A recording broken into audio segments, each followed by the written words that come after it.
கொங்குநாடு சீரீஸில் இன்றைக்கி நம்ம பார்க்க போகிறது பச்சைப்புளி ரசம். நான்வெஜ் பண்ணுற அன்றைக்கி இந்த ரசம் வைப்போம் அப்படின்னு நிறையா பேர் இப்போ இதுக்கு நிறையா புது கதை சொல்கிறாங்க. பட் நிஜமாக இந்த ரசத்தோட வரலாறு என்ன அப்படின்னா, அந்த காலத்தில் எல்லாருமே தோட்டத்து வேலைக்கு போயிடுவாங்க. வேலை முடிஞ்சு வீட்டுக்கு வரும்பொழுது பசி வயிற்ற கிள்ளும். வீட்டில் வெறும் சோறு மட்டும்தான் இருக்கும். அப்போ அவங்களுக்கு அடுப்பு பற்ற வைக்கிற அளவு கூட பொறுமை இருக்காது. அந்த மாதிரி டைமில் சட்டு புட்டுன்னு இப்படி ஒரு ரசத்தை வச்சு சாப்பிட்ருவாங்களாம். இதுதான் இந்த ரசத்தோட வரலாறு. இது எங்கள் பாட்டி எனக்கு சொல்லி கொடுத்துருக்காங்க. சரி, இந்த ரசம் எப்படி வைக்கிறதுன்னு பார்க்கலாமா? சீரகம், மிளகு, பூண்டு, பச்சை மிளகா, கருவேப்பிலை, கொத்தமல்லி இதெல்லாம் போட்டு நல்லா இடித்து வச்சுக்கோங்க. ஆனால் இதுக்கு ரியல் ரெசிபிக்கு காஞ்ச மிளகா தான் போடுவாங்க, பச்சை மிளகா போட மாட்டாங்க. நான் இன்றைக்கி பச்சை மிளகா சேர்த்திருக்கேன். நல்லா புளி ஒரு பக்கம் கரைச்சி எடுத்து வச்சுக்கோங்க.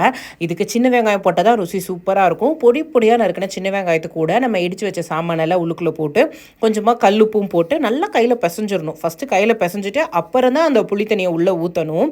அதை நல்லா மிக்ஸ் பண்ணி எடுத்துட்டீங்க அப்படின்னா சூப்பரான பச்சைப்புளி ரசம் தயார். கண்டிப்பாக இதை ஒரு முறையாவது செஞ்சு சாப்பிட்டு பாருங்கள். இதை செஞ்சோடனே சாப்பிட்டா ருசியாக தான் இருக்கும். கொஞ்சம் நேரம் வச்சுருந்து லேட்டாக சாப்பிட்டீங்கன்னா ருசி அல்டிமேட்டாக இருக்கும்.